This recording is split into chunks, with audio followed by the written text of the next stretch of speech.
2025 সালের সমস্ত মাধ্যমিক পরীক্ষার্থীদের আমার শুভেচ্ছা রইল, যাতে তোমরা ভালো করে পরীক্ষা দাও এবং তোমাদের কাঙ্ক্ষিত নাম্বার তোমরা পেতে পারো, সেই জন্য আমার শুভেচ্ছা রইল।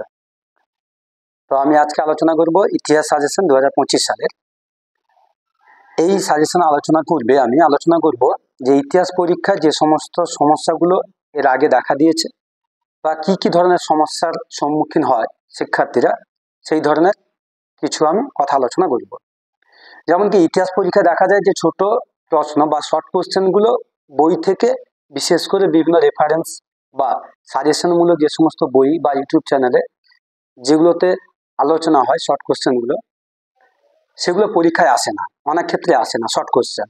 তো এর মূল কারণ হচ্ছে কি না, শিক্ষার্থীরা এইসব বিভিন্ন রেফারেন্স বা বিভিন্ন মাধ্যমে যে আলোচিত শর্ট কোশ্চেনগুলো তার উপর তারা সম্পূর্ণ নির্ভরশীল হয়ে যায়, বা পর্ষদ থেকে দেওয়া যে সমস্ত প্রশ্ন বিচিত্রা সেখানে যে শর্ট কোশ্চেনগুলো দেওয়া আছে এমসিকিউ এসিকিউ, তার উপর সম্পূর্ণ তোমরা নির্ভর করে যাও। কিন্তু এটা করলে কিন্তু হবে না, গুরুত্ব দেওয়া চলবে না। তার সাথে সাথে কি গুরুত্ব দিতে হবে না, আমাদের যে পাঠ্যপুস্তক বা পাঠ্য যে বইটি রয়েছে টেক্সট বুক, তার উপর আমাদের গুরুত্ব দিতে হবে। অর্থাৎ পর্ষদ থেকে আমরা লং কোশ্চেনের জন্য ফলো করতে পারি, যেমন 4 নম্বর 8 নম্বরের জন্য। কেননা পর্ষদ শিক্ষার্থীদের সামনে বিভিন্ন ধরনের প্রশ্নের ছাঁচ বা প্যাটার্ন আলোচনা করেছে। তাই সবচেয়ে প্রধান বা সর্বশ্রেষ্ঠ কাজ হবে যদি তোমরা পাঠ্যপুস্তকটিকে খুঁটিয়ে খুঁটিয়ে পড়ে থাকো। এমনকি যে প্রশ্নগুলো দেখবে একটু যে বিভিন্ন জায়গায় কমন এসেছে বা আলোচনা করা হয়েছে, সেগুলো বাদ দিয়ে যে সমস্ত প্রশ্নগুলো তোমাদের কাছে নতুনত্ব লাগবে একটু, সেই প্রশ্নগুলো একটুখানি খাতায় লিখে রাখবে। এতে কি হবে না, তোমার জানা এবং অজানা সমস্ত কমন আনকমন সব ধরনের শর্ট কোশ্চেনগুলো তোমার এক জায়গায় চলে আসবে, অর্থাৎ তোমরা মুখস্থ করে নিতে পারবে। এরপরে ছোট প্রশ্ন আরো সমস্যা দেখা যায়, যেটা কি না, প্রতি বছর যে শর্ট কোশ্চেনগুলো এসছে, বিশেষ করে 17, 18, 19, 22, 23, 24, তোমরা সেগুলোর উপর অনেকে নির্ভর করো, কিন্তু না, সেগুলো করলে কিন্তু হবে না। ঠিক আছে, তার বাইরেও আমাদের শর্ট কোশ্চেন দেখতে হবে, কারণ এর বাইরে অসংখ্য শর্ট কোশ্চেন রয়েছে। সমগ্র বই জুড়ে যে এত প্রশ্ন, এত ধরনের যে কোশ্চেন থাকে, সেগুলো কি আমাদেরকে সঠিকভাবে না জানলে কিন্তু আমরা 100তে 100 নম্বর পেতে পারবো না। তাই কি ধরনের টিপস অ্যাপ্লাই করলে তোমরা ভালো নাম্বার পেতে পারো, তার কয়েকটা কথা আমি আলোচনা করব। তো প্রথমে আমরা দেখবো যে ক বিভাগে আমরা কি দেখতে পাই না, যেটা 20 নম্বরের পরীক্ষা, যেটা শর্ট কোশ্চেনের, সেটা হচ্ছে কি না এমসিকিউ টাইপের থাকে। তো সেগুলো আমরা মোটামুটি টেক্সট পড়ে থাকলে বা যদি আমরা মুখস্থ নাও করে থাকি, 2 বা 3 বার যদি রিডিং দিয়ে থাকি, তাহলে কিন্তু সেই কোশ্চেনগুলো এমসিকিউতে আমরা পেলে কিন্তু উত্তরগুলো করতে পারবো। তারপর চলে আসছে এসিকিউ। এসিকিউর মধ্যে কি কি রয়েছে না, একটি বাক্যে উত্তর দেওয়া থাকবে, ঠিক ভুল থাকবে, স্তম্ভ মেলানো থাকবে, ম্যাপ পয়েন্টিং থাকবে, বিবৃতি ও সঠিক ব্যাখ্যা, এই ধরনের সমস্ত কিছু মিলিয়ে এসিকিউ কোশ্চেন থাকবে। তাহলে এগুলো কিন্তু আমাদের করতে হলে টেক্সটের উপর নির্ভরশীল হতে হবে। এরপরে আসবো, দেখো যে বিভাগ গ, যেটা আসছে 2 নম্বরের, 2-3টি বাক্যে উত্তর দিতে হবে। এগুলো বিভিন্ন মাধ্যমে, অর্থাৎ বিভিন্ন প্রশ্ন বিচিত্রা যেগুলো রয়েছে, সহায়িকা বা পর্ষদের বিভিন্ন সাজেশন ইত্যাদি তোমরা ফলো করতে পারো। ঠিক আছে, 1 নম্বরের জন্য কিন্তু টেক্সট ছাড়া আর অন্য কোনো বিকল্প নেই। 2 নম্বরের জন্য এগুলো তো বললাম, এগুলো তো তোমরা ফলো করবে। এরপরে আসবো যে বিভাগ ঘ, যেটা সেটা হচ্ছে কি না 4 নম্বরের জন্য যে প্রশ্ন উত্তর, সেখানে থাকবে কটি, 6টি থাকবে, 6 × 24টি। ঠিক আছে, করতে হবে, 6টি করতে হবে। প্রথম অধ্যায় থেকে 4 নম্বরের যে প্রশ্নগুলো আসতে পারে, সেটা হচ্ছে নারী ইতিহাস চর্চার প্রাসঙ্গিকতা সম্পর্কে আলোচনা করো, এটা আসতে পারে 4 নম্বরে। অথবা আসতে পারে 2টি উদাহরণের সাহায্যে আধুনিক ভারতের ইতিহাসে উপাদান রূপে আত্মজীবনীমূলক রচনার ভূমিকা বিশ্লেষণ করে, এটা আসতে পারে। অথবা যানবাহন যোগাযোগ ব্যবস্থার ইতিহাস চর্চার চরিত্র অতি সংক্ষেপে আলোচনা করো, এটা আসতে পারে। তাহলে এরকম 4 নম্বরের প্রথম অধ্যায় থেকে আসতে পারে।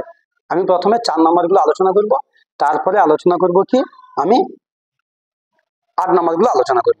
ঠিক আছে, এরপরে দেখো দ্বিতীয় অধ্যায়, সেখান থেকে আমরা কি কি করতে পারি না, দ্বিতীয় অধ্যায় থেকে যেটা হচ্ছে সংস্কার ও পর্যালোচনা। তো এখানে আমরা করতে পারি 4-এর জন্য সেটা হচ্ছে কি না, এদেশের চিকিৎসা বিদ্যার ক্ষেত্রে কলকাতা মেডিকেল কলেজের কিরূপ ভূমিকা ছিল, এটা করতে পারি। আবার করতে পারি হুতুম প্যাঁচার নকশা গ্রন্থে 19 শতকের বাংলার কিরূপ সমাজচিত্র পাওয়া যায়, এটা ফলো করতে পারি।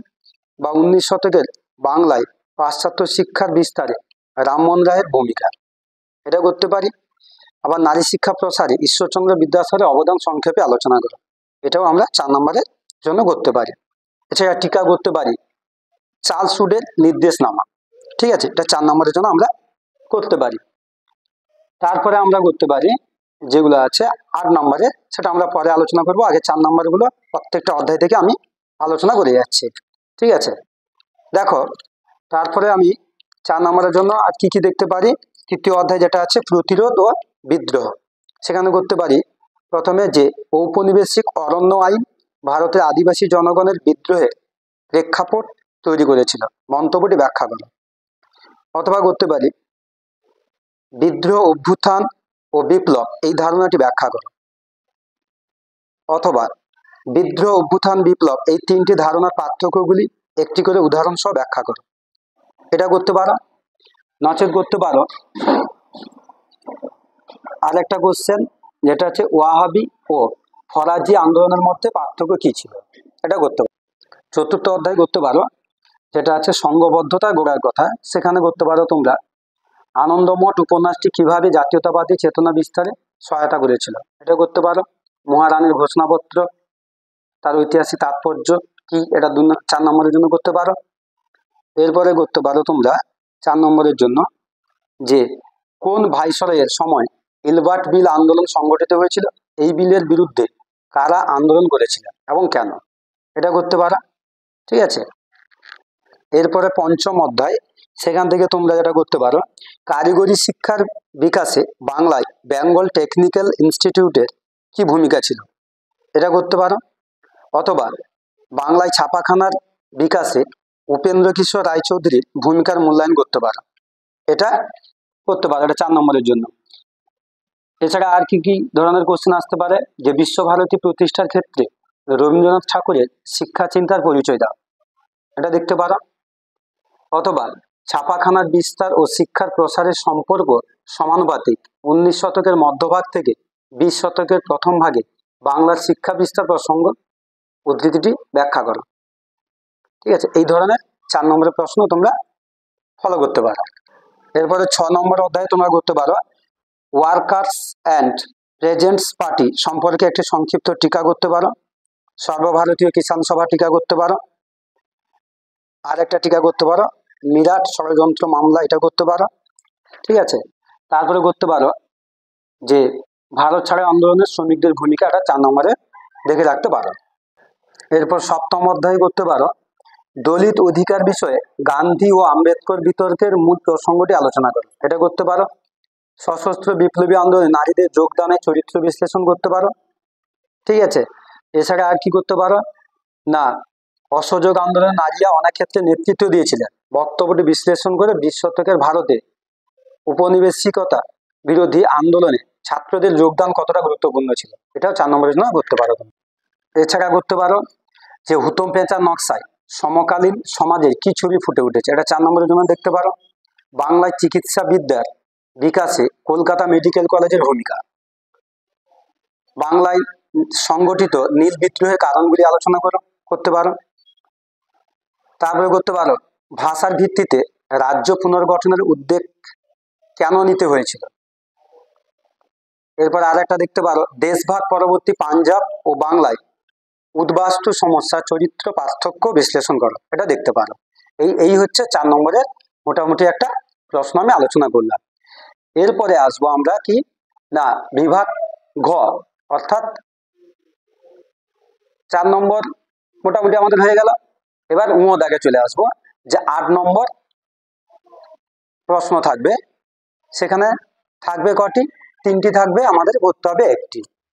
তো এই লং কোশ্চেনের ক্ষেত্রে প্রতি বছর যে সমস্যা দেখা দেয় তা হচ্ছে কি না কোশ্চেন খুব কঠিন হয়েছে বা কোশ্চেন ঘুরিয়ে এসেছে, এটা ইতিহাসের ক্ষেত্রে সবচেয়ে বেশি এটা দেখা যায়। তাই লং কোশ্চেন মুখস্থ করার ক্ষেত্রে সেই প্রশ্ন থেকে আর কি কি ধরনের প্রশ্ন হতে পারে তা সেই সময় আমাদের পাঠকদেরকে একটু কল্পনা করে নিতে হবে। যে এই ধরনের প্রশ্ন আর এখান থেকে আসতে পারে, বা ঘুরিয়ে যদি আসে এইভাবে প্রশ্ন হতে পারে। তাছাড়া লং লং প্রশ্ন মুখস্থ করার সময় পয়েন্টগুলোকে আমাদের খাতায় লিখে বারবার মুখস্থ করার অভ্যাস তৈরি করতে হবে। লং কোশ্চেনের ক্ষেত্রে বিগত কয়েক বছরের যে প্রশ্ন এসছে সেগুলো তোমরা দেখতে পারো। এমনকি আগের বছর অর্থাৎ 2024 সালে যে প্রশ্নগুলো এসছে 4 নম্বরের, সেগুলোকে তোমরা 8 নম্বরের জন্য 2025 সালে তোমরা দেখতে পারো। কারণ যেগুলো 4 নম্বরে আসে সেগুলো আবার পরের বছর 8 নম্বরেও আসে। এমনকি দেখা গেছে ইংরেজি কোশ্চেনের ক্ষেত্রেও দেখা গেছে কোশ্চেন রিপিট হয়, অনেক কোশ্চেন রিপিট হয়েছে। তাই ইতিহাসের ক্ষেত্রে যে না হয় তা নয়, কিন্তু হতেও পারে। তাই যেগুলো 8 নম্বর এসেছে সেগুলো একবার করে চোখ বুলিয়ে নিবে। এই টিপস ছাড়াও অন্যান্য যেসব ইম্পর্টেন্স লং কোশ্চেনগুলো মুখস্থ করতে হবে, কেননা এতগুলো অধ্যায় তাতে অসংখ্য লং কোশ্চেন রয়েছে, তাই সেগুলোকে একটু গুরুত্ব দিতে হবে। তবে উচ্চমানের নম্বর প্রাপ্তির ক্ষেত্রে কিন্তু এই কষ্টগুলো একটু করতে হবে, নাহলে কিন্তু আমরা বেশি নাম্বার আশা করতে পারবো না। তো লং কোশ্চেনের ক্ষেত্রে যেগুলো আমরা সাজেশন হিসাবে দেখতে পারি সেটা হচ্ছে 8 নম্বরের যে বাংলার নবজাগরণ, রামমোহন রায় ও সতীদাহ প্রথা, ব্রাহ্ম সমাজ, রবীন্দ্রনাথ ঠাকুরের শিক্ষা চিন্তা, প্রাচ্য পাশ্চাত্য, 1857 সালের বিদ্রোহ, সশস্ত্র বিপ্লবী আন্দোলনে নারীদের ভূমিকা, নীল বিদ্রোহ, মহারানের ঘোষণাপত্র, ভারত ছাড়ো আন্দোলন এবং এই আন্দোলনের শ্রমিকদের ভূমিকা কি ছিল, এগুলো আমরা লং কোশ্চেনে দেখতে পারি। এবং সবশেষে বলবো, যারা তোমরা এবারে পরীক্ষা দিচ্ছ, তোমরা পরীক্ষায় যেমনই কোশ্চেন পাও না কেন, যে 15 মিনিট তোমাদের কাছে অতিরিক্ত থাকে, সেই অতিরিক্ত সময়ে তোমরা যেগুলো পারবে সেগুলোকে আগে ঠিক চিহ্ন মেরে রেডি করে রাখবে। এবার লেখার সময় তোমরা অনেকে কি করো, যে যখন পরীক্ষক থাকেন উনি হয়তো খাতায় সাইন করায় ব্যস্ত থাকেন, আর তোমরা সেই সুযোগে কি করো না, কোশ্চেন আলোচনা করার চেষ্টা করো কি উত্তর হতে পারে। না, তোমরা এই ভুলটা করবে না। কারণ হচ্ছে তোমরা যা পারো, যা তোমরা জেনে গেছো, যা মুখস্থ করে গেছো, যতটুকু পারো, 10টা কোশ্চেন, 15টা কোশ্চেন, 25টা কোশ্চেন, যে যতটুকু পারো, নিজের প্রতি প্রথম আত্মবিশ্বাস রাখতে হবে এবং তোমরা যতটুকু যা পারো আগে সেটা করবে। ঠিক আছে? প্রথমে যদি তোমরা অপরের উপর নির্ভরশীল হয়ে যাও, অনেক ছাত্রছাত্রীদের মধ্যে এই প্রবণতা দেখা যায়, তারা কি করে না, প্রথম থেকেই গিয়ে পরীক্ষককে যেমন ডিস্টার্ব করে, অপরকেও ডিস্টার্ব করে, এমনকি নিজের সময়টুকু নষ্ট করে ফেলে। কারণ সে কারোর উপর একটা ডিপেন্ড হচ্ছে, কেউ তাকে দেখাবে এই ভাবনা নিয়ে। এবার সে হয়তো তাকে দেখাচ্ছে না, সে তো ব্যস্ত আছে তার কোনো কাজে, বা সে হয়তো পরীক্ষার কোশ্চেন ভালো হয়েছে তাই সে লিখছে। তো তোমরা কি করো, তাদেরকে ডিস্টার্ব করতে গিয়ে কি করো, তোমাদের সময়গুলো কিভাবে শেষ করে ফেলো। কারণ প্রত্যেকটা পরীক্ষার জন্য একটা নির্দিষ্ট সময় থাকে, আর তোমরা অপরের দিকে তাকাচ্ছ, স্যারকে একবার ফলো করছো, তাহলে স্যারকে তাকানো, স্যার কোথায় যাচ্ছে, কার কাছে সই করছে, সেই ফাঁকে তুমি ফিরে তাকাচ্ছ, ঘুরে দেখছো, এই যে ব্যাপারগুলো করছো, তাতে কিন্তু তোমার যে নির্দিষ্ট সময় দেওয়া থাকে মাধ্যমিকে, সেই পরীক্ষার সময়গুলো তোমরা কিন্তু হারিয়ে ফেলো। তার ফলে কি হয়, তোমরা যে 10টা কি 5টা কোশ্চেন পারতে নিজের চেষ্টা বা নিজে করে গেছো, সেটা তোমরা আর লেখার সময় পাও না। তাহলে কি হলো, তুমি নিজে যেটা পারতে সেটাও করতে পারলে না, এমনকি অপরের কাছ থেকে যে দেখার একটা সুযোগ ছিল সেটাও পারলে না। তাই সবচেয়ে ভালো কাজ হবে যে স্যার যেমনই গার্ড দিই, যদি প্রথম থেকে যদি লুজ গার্ড দেয়, তোমরা ভাবে লুজ গার্ড দিয়েছে আমি এই ফাঁকে আমার কাজগুলো সেরে ফেলি, না, এই ভুলটা করবে না। তুমি যেগুলো নিজে পারবে, যেগুলোর প্রতি তোমার আত্মবিশ্বাস রয়েছে, সেগুলোকে আগে শেষ করে ফেলা।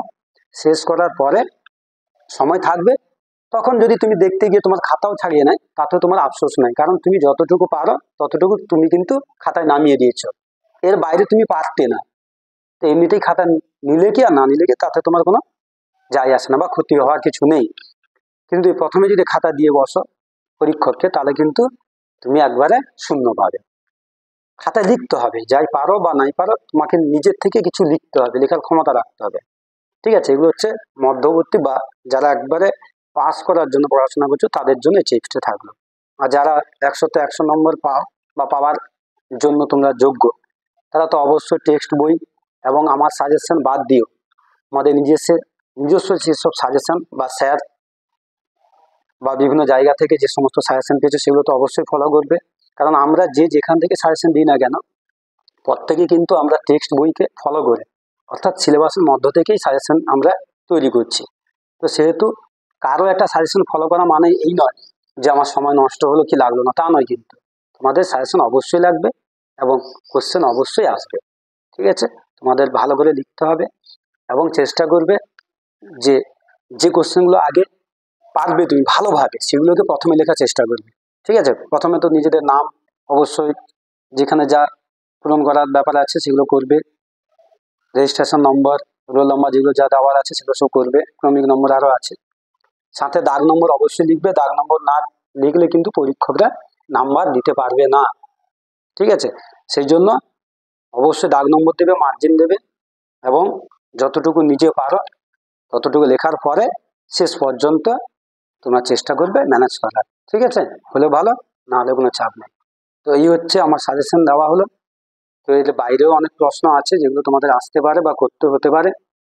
তো লং কোশ্চেন লেখার ক্ষেত্রে বারবার বলছি যে তোমরা পড়বে সাথে লিখবে, যতটা লিখতে পারবে ততটাই ভালো। কারণ আমাদের এই যে পরীক্ষা পদ্ধতিটা এটা কিন্তু সম্পূর্ণ নির্ভর করছে কিসের উপর, না কে কত ভালো লিখতে পারে।